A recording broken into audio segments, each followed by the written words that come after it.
Good morning to you, wherever you are watching us from. This is Wake Up News on Globe TV. I am Bright AWUSI. Let's begin with our top stories. Coming up in the 40 minutes belt, President John Dramani Mahama envisions a future of hope for the Ghanaian youth to migrants, the elimination of elsewhere in search of better prospects. Also in the program, the government has cancelled the mining lease of Akunta Mining Company Limited due to its involvement in illegal mining. And the Ghana National Fire Service is calling on corporate Ghana and benevolent individuals to support their effort by providing life-saving extrication tools. And on the continent, Pope Francis, Pope Francis, first Latin American pontiff, dies at the age of 88 after a stroke and cardiac arrest. Later in sports, in the English Premier League, Nottingham Forest.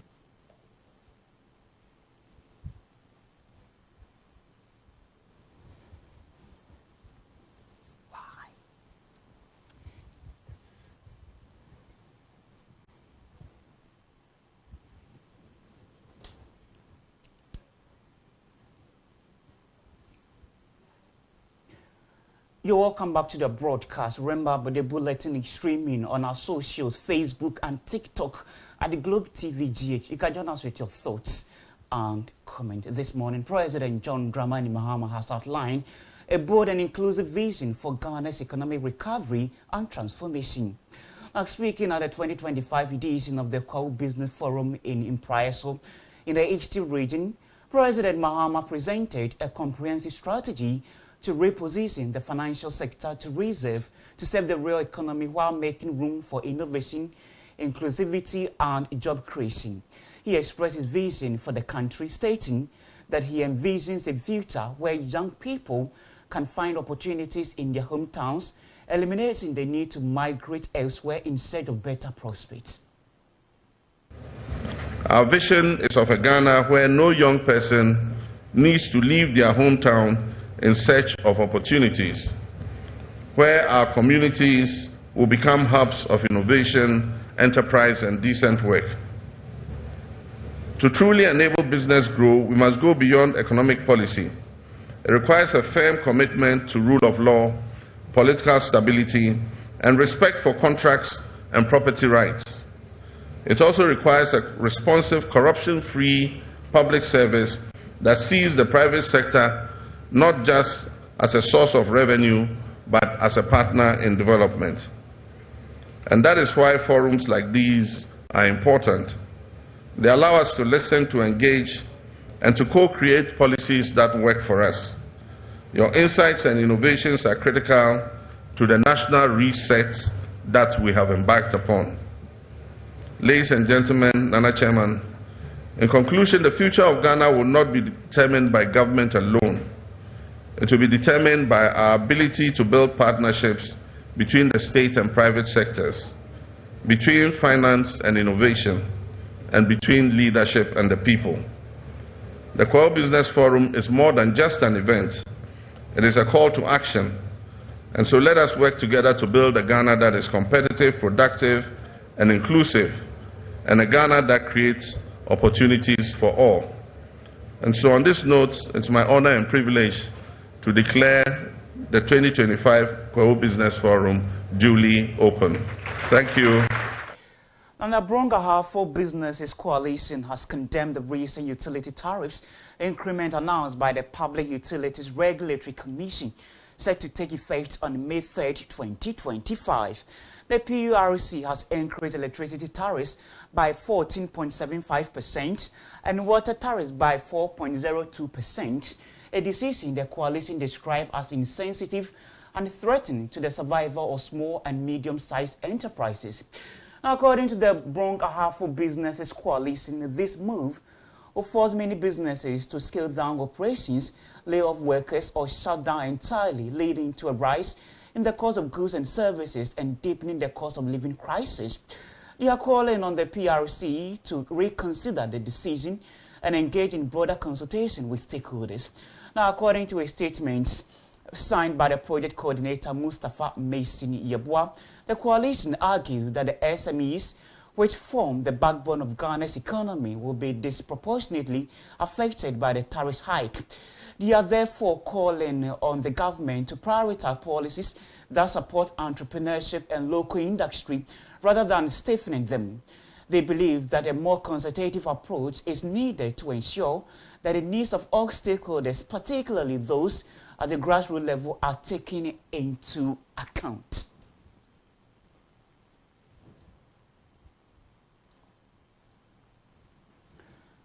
Now, Ghana is taking a significant step towards harnessing the power of artificial intelligence, AI, to drive technological advancement and inclusive development.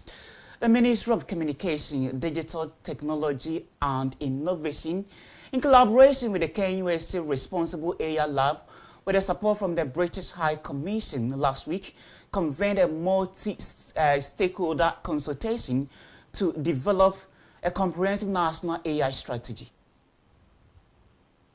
The strategy aims to provide policy direction and define a strategic roadmap for AI development in Ghana from 2023 to 2033. Key stakeholders from government, academia, industry, and civil society came together to shape the strategy, underscoring the importance of collaboration in driving national progress. The Minister for Communications, Digital Technology and Innovation, Samuel Nate George, reiterated the government's commitment to leveraging AI for national development and urged stakeholders to deliver a workable strategy document by the end of June. These are national assets that must be protected and strategically leveraged.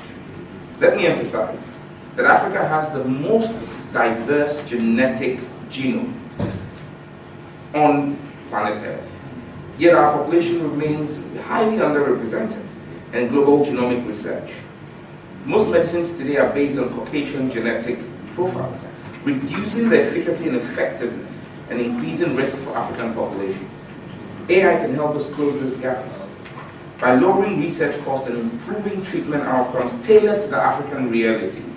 The principal investigator and scientific director at the KNUST Responsible AI Lab, Professor Jerry John, emphasized the need for dedicated funding to support AI research and local developer communities. And as has been indicated and has come out clearly as far as implementation is concerned, it is important that there is a national AI fund that will actually drive the activities as far as the strategy is concerned. We've talked about key areas such as agriculture, healthcare, transportation, the public sector, and all the areas that you can think of. But the crucial thing is ensuring that we are taking charge and we actually are putting resources in place as far as driving the strategy is concerned. One of the key areas also has to do with having, homegrown data sets that we can use to train our models. And that is something that from the ministry, there is commitment from the side of government regarding same. Representing the British High Commission, John Singir expressed enthusiasm about the partnership and the UK's commitment to supporting Ghana's AI ambitions. In the UK government, we are happy to be collaborating on this, and having the final strategy approved first by the government is what the minister is looking at. Then we are also asking them to develop an implementation plan. So these are things that would have been developed after the approval, but I think they are developing both concurrently. So when the implementation strategy or plan is also developed, then we can continue to work with the government. This initiative positions Ghana at the forefront of the global AI revolution, with a focus on driving technological advancement and inclusive development over the next. Ghana is set to hold the 50th anniversary celebration launch of the Economic Community of West African State ECOWAS today, April 22nd, at the Accra International Conference Center, with President John Dramani Mahama officially kicking off the ECOWAS Golden Jubilee activities.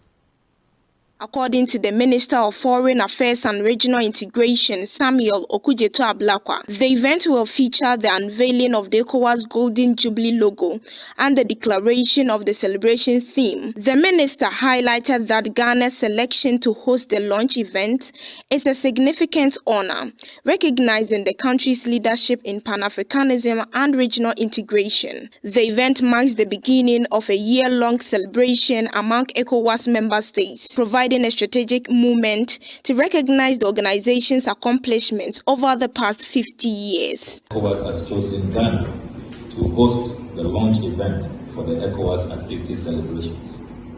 This honor done our nation is most befitting and well-deserved, considering that Ghana has long emerged as the cradle of Pan-Africanism, the pioneers of African unity, and the champions of regional integration.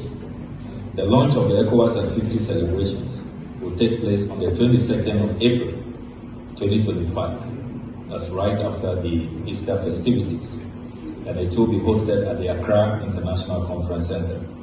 The launch is expected to commence at 11 a.m.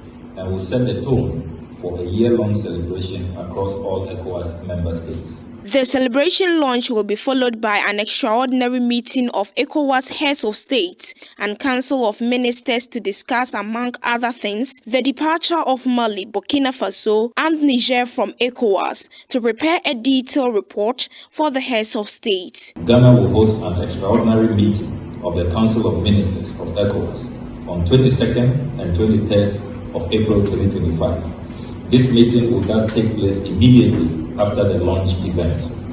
This extraordinary meeting of the Council of Ministers, which will be attended by all foreign ministers and finance ministers of ECOWAS member states, will deliberate on the exit of Mali, Burkina Faso, and Niger, the alliance of Sahelian states, from ECOWAS, and prepare a comprehensive report for the consideration of heads of state. In other stories, government has cancelled the mining lease of Akunta Mining Company Limited due to its involvement in illegal mining, also known as Galamsey, in protected forest reserves. Sector Minister Ama Kofi Bua revealed that at a press conference in Accra, citing an undercover investigation that showed that the company operated without necessary permits in these sensitive areas. Now, according to him, Akunta Mining Company Limited exceeded its licensed area and illegally operated within the Aboy and Tanom Nimri Forest Reserve in the Western North region, despite only being permitted to mine off reserve.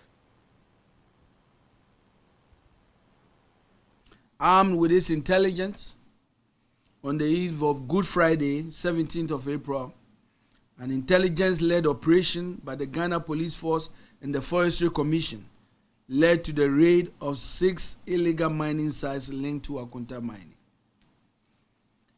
This operation is still ongoing because the officers are still conducting operations, and that operation will continue in the coming weeks. The operation in compartment 19, which began at 5 a.m. on that day, lasted for a whopping 12 hours. And the last 3 days has also continued. So far, 51 arrests have been made, 8 Chinese nationals, 39 Ghanaian, and 4 women. So far, we have seized about 30 excavators. 5 have been required impounded at the operation base, 2 pump action guns loaded with 5 and 2 rounds of BP cartridges each, 1 single barrel gun retrieved. We have confiscated 2 Toyota Hellos pickups, 1 Toyota RAV4, 4 motorbikes, and a cache of mining equipment. All suspects have been transported to Accra and in the custody of the Ghana Police Service pending prosecution. In light of the overwhelming evidence, I have authorized the Minerals Commission to immediately take steps to revoke the lease of Akunta mining with immediate effect. I've directed the Forestry Commission officials connected to these illegalities be immediately interdicted pending further investigations and prosecution. Security agencies have been notified to investigate security officers who have had dealings with Akunta mining in this particular forest reserve. The Attorney General has also been briefed and has taken over the investigation for further action. Akunta mining does not have a lease to mine in the Tano Nimri Forest Reserve, let it be noted. And their mining activities in the forest are illegal and criminal. And that the NDC Mahama government will stop at nothing to bring this company or any other company. To the Bono East region, the new mayor of Techiman Metropolis, Ajay Mensah, has urged religious leaders, particularly those in the church, to take a stance against the use of illicit drugs, especially Red or 225. Among the youth in the country, he emphasized that the church plays a crucial role in nurturing children, which underscores the importance of religious institutions actively engaging in advocacy against drug abuse that is jeopardizing the future of Ghana's youth. The new mayor of Techiman Metropolis, Ajay Mensah, made these remarks during the Easter Sunday service of the 2025 Easter Convention for the Techiman area of the Church of Pentecost. Ajay Mensah urged the church to use their pulpit to preach against drug abuse. He maintained that decades ago, parents regularly sent their children to Sunday school where they learned about the Word of God and important values such as respect, courtesy, and modest living. These virtues helped instill discipline and decency in young people during that time. However, he observed that such practices have declined in modern times. Na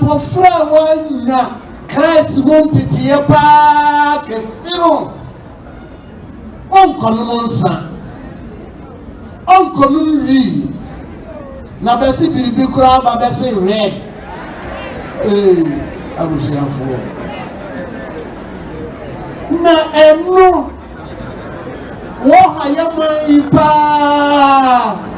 na haya nyina enti apostle wo ne wasofo ne maame no papa no pentikofo a ye wo ha ye wo adwuma ye pa some ye politicians ye wo adwuma ye no yeso ye wo adwuma ye ye mofra no mumma ye ninku wo mo na ye hu enye fe emwa Ghana ye kan ko ni Ghana entitire. Regarding child upbringing, Ajay Mensah expressed concern that despite the growing number of churches in the country, incident of indiscipline among children and youth seems to be increasing. I was a politician. School now is and your fee. Wholesome woman was a seven boy. Your politicians was a seven boy. Corruption was burning, Mijitum. Monfamoye politicians and Kania Edun to me, wholesome mornina in home for creative. No morality Niama and Kosuye or Yatitinamu to say we nom Adama Motra more Nidia Kika Hono Apostle and Odie name. Someone hipa apostle what they was for the elders, deaconesses, most of no money at the bomb. Addressing the congregation, the acting Techiman area head of the Church of Pentecost, Apostle J.F. Asantiaye, highlighted the importance of truthfulness in building trust, fostering healthy relationships, and promoting a positive witness for the church. He emphasized that truthfulness is a fundamental value that underpins the Christian faith and that believers should strive to embody this virtue in all aspects of their lives. So Paul says, put on the belt of truth. So in all you're doing, walk in truth. Everything you do, be known for your truthfulness. Let your truthfulness show. Even when it is against you, that is a man of principle. The psalm says that when they take an oath and even it goes against them, they do not relent. Like someone who said, if I win this battle, I'll give the first thing that comes out of my house to you. God, out of Jephthah's house was his only daughter. He said, I had opened my mouth to the Lord. I cannot relent. That is the mark of a truthful person. Speak the truth. Let it be your belt, and God will bless you.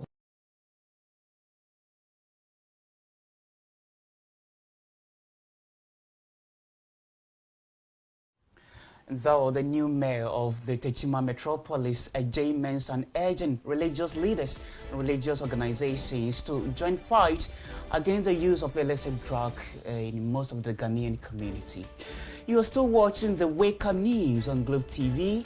I am Bright AWUSI. Coming up on the program, the Ghana National Fire Service is calling on the corporate Ghana and benevolent individuals to support their effort by providing life-saving extrication tools. We have details coming up shortly. Don't go anywhere.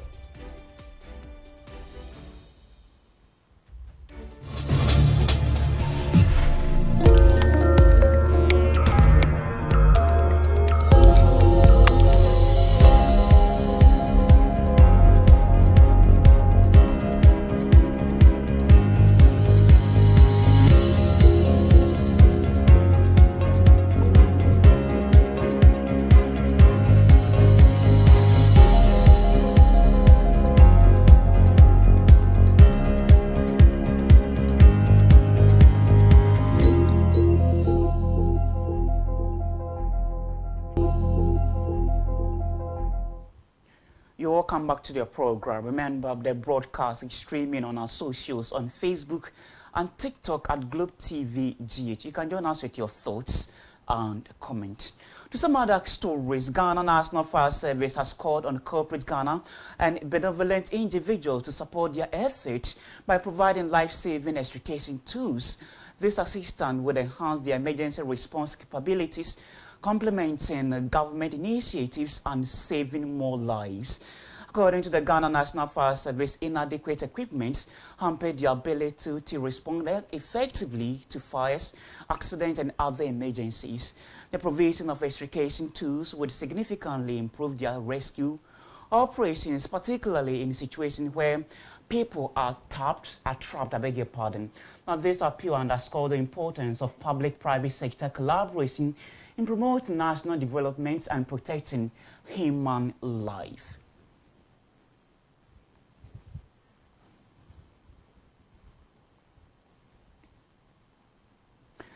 Now, the Gomoa Wassa overlord, Nana Akua-Ansah II, has expressed deep concern over the deplorable roads in Gomoa, emphasizing the need for urgent construction of the Palm Junction to Gomoa Wassa Road. Now, speaking to Globe News, Nana Akua-Ansah II highlighted the importance of road construction in driving community development and urged the government to allocate resources for this purpose. The crucial road serves not only Gomoa Wassa but also several other communities, including Gomoa Kranza, Gomoa de Rampong, Gomoa Krine, Gomoa Kumasi, Gomoa Pinanko, and Aguna Swedru. Despite numerous petitions from the Gomoa Asin Traditional Council to successive government to improve its condition, the roads remain in a poor state. Speaking to Globe News, Nana Akua-Ansah II highlighted the importance of road construction in driving community development and urged the government to allocate resources for this purpose. Ye na ye hwe de we agomwa man nyina ya ma ye homene no so a mesre de se ye na ye hwe gomwa akwanya wo gomwa ha nyina ofi gomwa ankamo ai adonu ofe na Palm Junction ho nya Palm Junction ho ye gomwa ankamo de besin kosoadu na hwe from Winneba Junction to Odeba besi the Rampong yakwan no onye kura abanya akọ abanya aba abanya akọ abanya aba de bia ye petition offended on man isu bibia ni hono mo a successive governments obi awotum wa ya afa Gomoa ye kwan ye ho na se inne NDC abanya abada wo se wanya bibia ma wase wa ma mo no kro no ye ma me ama bedwuma do Wabasum NDC. Kunu papa papa na NDC abaina papa papa papa. In a related development, the newly installed Jasehene of Gomuawasa, Nana Kwesi Esawachiahene, has pledged to prioritize development in the community, focusing on education. That was mom there. Yimdrika Sehin Wogumwa. Yimdrika Sehin was Gumwa. Let me be somewhere there. Obia Mammy here. No mom them a divisional status. No one no ye. Or Yamia. Sana Bibia or Emir. Sana Bibia or day or one Emir. And it's what the madna mamma, Musmumiam. Your Bobo was the mean to Muka, that I put me a breeze. Now, so may I prepare there. The 2 years school I can still be with Gumwa, Uncle Bobo. To the Eastern region, residents of Achim Abem in the Eastern region are calling for urgent support to complete their community initiative maternity ward project and also seeking government intervention to improve the deplorable road network connecting Achim Kede to Achim Asum through their community. To address the pressing healthcare needs for expectant mothers, the residents of Achim Abem have organized a homecoming festival called Abapim to collect funds for their community-led maternity ward projects. The initiative aims to create a safe and dedicated space for pregnant women as the current facilities are inadequate, forcing patients and women in labor to share the same rooms, which poses significant health risks. Madam Ophelia Ampao, Assembly member for Achim Abem and leader of the initiative, is appealing to the government, philanthropists and NGOs to provide support to complete the maternity ward project. Last year, na me buy no me hu say ye lake mpuntujuma bebre. Na ni edi kan na da makoma so pa ye head because apomudin ehia. Eni ni titiriu baby a emma ekwa wo so a won beko. Na enu na yehwe ehun say ye ni bi no ye besi maternity ward na aka ekwan a ye befa so because okasa odi bibia eto aban so a aya na akoye den kakra esan say oman no eso obia de nebusade eba enti ye say ye beye bibi na yakeka ye nsase ni atimi dia ye maternity ward no enti ye fa adwen say ye beye homecoming na ye fundraising ye dia start. Enti yesrese oman panimfo aban mo amuka biye yie mo meboa yen na yentumi complete ye dan no ye wie aka finishing yesremo ya hoden atofom madaroma mo amuse mo bibia Ghana NGOs mo nyina mo ntwa mani mehwe yen na yentumi enwie ye dan no na ye mame mo ekọ awo so a onya baabi asoe asundwem. Additionally, Ophelia Ampao is calling on authorities to prioritize the construction of the community's road network, which is crucial for ensuring access to medical care, particularly for pregnant women who struggle to reach Achim Kede for essential services. Ye hospital in wa say yi e baby a ye admit ye patients no na ya pe baby kakra bi eti mo ba ebro so ba ko mienu miensa unya baby na esese baby ayarefo na ada na ye de ukọ enso entwa yie saa enu nti na ama ye de maternity ward no eto yakoma so ye hia no animanim ya nso akesika. The call for support was not limited to Madam Ampao, as other community members rallied behind her, stressing the urgent need for better healthcare facilities and road infrastructure. They believe these improvements would significantly enhance the overall quality of life for residents in Achim Abem. We have more local stories available on our website at www.globetvonline.com. Coming up on the international front, Pope Francis, first Latin American pontiff, dies at the age of 88 after a stroke and cardiac arrest. Details right shortly. Don't go anywhere.